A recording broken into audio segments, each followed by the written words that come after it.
at a new video of Butcher's Slot Car Journal. I'm Michael. After watching a Saturday morning cartoon show of a few months ago where Joe and Pete talked about table heights, I decided to lower my table. To remind you of my previous tracks, I put them here in the video.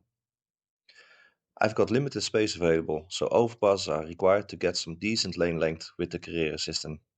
I decided to lower my table with 10 cm, and here you can see the end result. It doesn't seem to be much, but in reality it makes a lot of difference. I'm now more looking on top of the track, and as a side effect I can self-marshal the racetrack better without the need of a grabber. This is my new layout. It provides a mix of sweeping curves with the technical part at the end of the lap. The chicane with lane changer, followed by the hairpin, requires a smooth trigger finger. This track also provides me with enough space to add a decent pit area.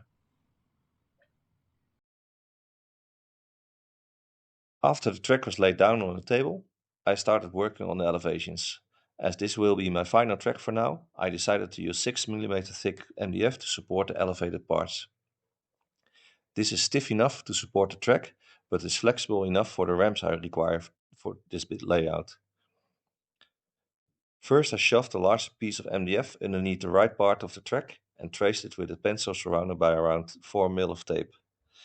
This will leave a small part of MDF besides the track, and this will help me with fixing of guardrails besides the track. At the right and left corner, I left a complete corner in place. This can then be used as a platform to put machinery on. After the right part of the to-be elevated track was finished, I started focusing on the left side of the track.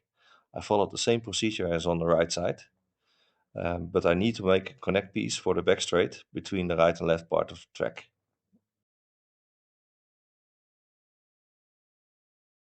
Finally, it was time to complete the track on top of the MDF and create the elevation I needed.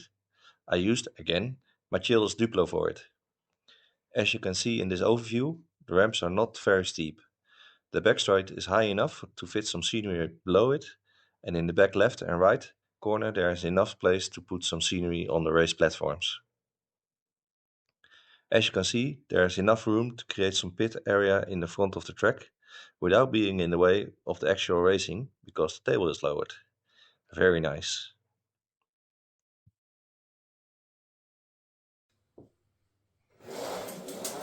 And of course, when the track is ready, a car must be driven on it. Enjoy the ride and thanks for watching.